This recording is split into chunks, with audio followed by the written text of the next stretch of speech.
नमस्कार, मैं राजश्री स्वामी, assistant professor, राजकीय महाविद्यालय श्री डूंगरगढ़ बीकानेर, राजस्थान से हूँ। आज हम देख रहे हैं कि मूल अधिकार और नीति निर्देशक तत्व हैं, उनमें क्या अंतर है। जैसे हमारे संविधान में मूल अधिकार एवं निर्देशक तत्वों का वर्णन किया गया है। और मूल अधिकार, जैसे कि हम सब जानते हैं कि हमने संयुक्त राज्य जो अमेरिका है, संयुक्त राज्य अमेरिका है, वहाँ के संविधान से ग्रहण किए हैं। वहीं नीति निर्देशक तत्व हमने सामान्यतः आयरलैंड के संविधान से ग्रहण किए हैं।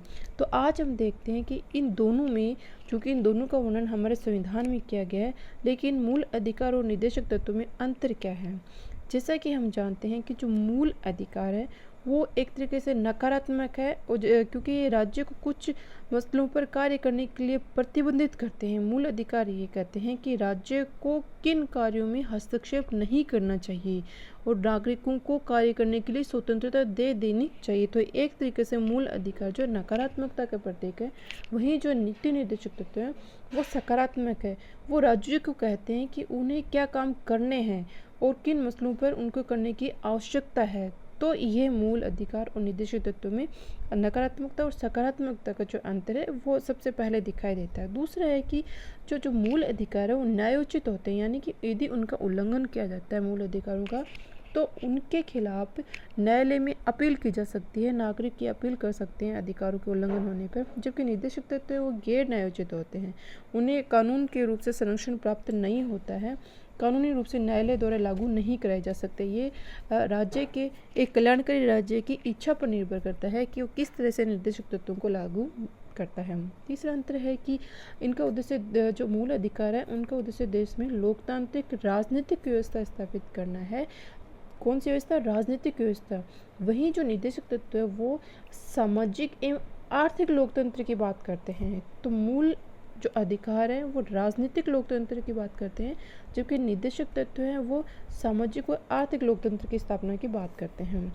चौथा अंतर है कि जो मूल अधिकार है वे कानूनी रूप से मान्य है, अर्थात उनको कानून से मान्यता प्राप्त है। जबकि जो निर्देशक तत्व हैं वो किसी भी सरकार के लिए, जो लोकतांत्रिक या लोक कल्याणकारी सरकार है, उसके नैतिक एवं राजनीतिक मान्यता के आधार पर वो संचालित किए जाते हैं। पांचवा अंतर हम देखते हैं दोनों में कि मूल अधिकार वे व्यक्तिगत कल्याण को प्रोत्साहित देते हैं और ये वैयक्तिक होते हैं, व्यक्ति विशेष पर निर्भर करता है मूल अधिकारों का प्रयोग करना। जबकि निर्देशक तत्व है वो सामुदायिक कल्याण, समाज के कल्याण को प्रोत्साहित करते हैं और वे समाजवादी तत्व माने जाते हैं। छठा अंतर हम देखते हैं कि मूल अधिकार जो हैं उनको लागू करने के लिए विधान की आवश्यकता नहीं होती, वो तो स्वतः ही लागू होते हैं। जब से हमारा संविधान लागू होता है उसके साथ ही मूल अधिकार अपने आप लागू हो गए हैं। जबकि निर्देशक तत्वों को लागू करने की आवश्यकता होती है, उनके लिए अलग से विधान बनाने की आवश्यकता होती है, वो स्वतः लागू नहीं होते हैं। तो मूल अधिकार है वो हमें संविधान से प्राप्त होते हैं। जैसे संविधान लागू हुआ, विधि के साथ ही उनका भी स्थापना, मूल अधिकारों की स्थापना होगी। जबकि निर्देशक तत्वों को संविधान के में चूँकि वर्णित है, लेकिन उनको लागू करने के लिए संसद में विधान या कानून बनाने की आवश्यकता होती है।